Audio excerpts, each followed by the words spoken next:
Subatomic particle की बात करते हैं, वो चाहे इलेक्ट्रॉन हो, प्रोटॉन हो, न्यूट्रॉन्स हो।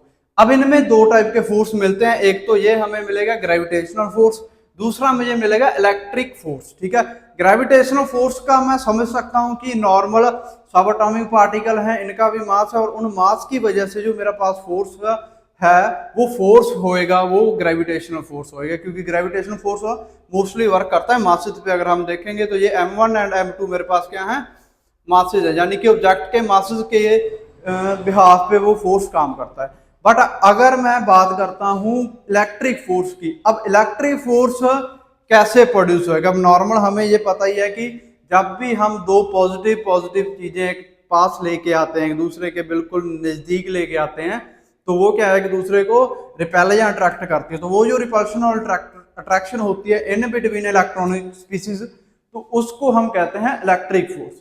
अब इलेक्ट्रिक फोर्स बनता है बिकॉज ऑफ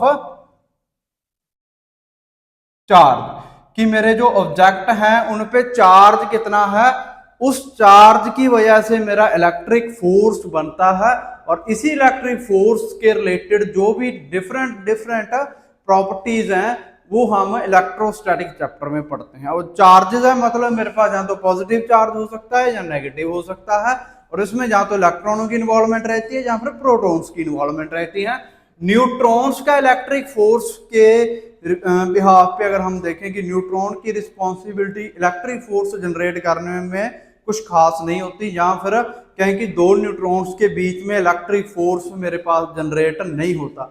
वहीं अगर हम बात करें दो इलेक्ट्रॉनों की या फिर दो प्रोटॉन्स की, तो दोनों इलेक्ट्रॉनों या दोनों प्रोटॉन्स के बीच में जो फोर्स है, एक तो ग्रेविटेशनल फोर्स हमें मिलेगा, दूसरा जो फोर्स हमें वहां पे देखने को मिलेगा वो मेरा फोर्स होएगा इलेक्ट्रिक फोर्स या फिर इलेक्ट्रोस्टैटिक्स फोर्स। ठीक है, और इसी इलेक्ट्रिक या इलेक्ट्रोस्टैटिक फोर्स के बारे में हमने और इसकी बेसिक जो प्रॉपर्टीज हैं उनके बारे में हम इलेक्ट्रोस्टैटिक्स चैप्टर में डिटेल में पढ़ेंगे। ठीक है, क्लियर है।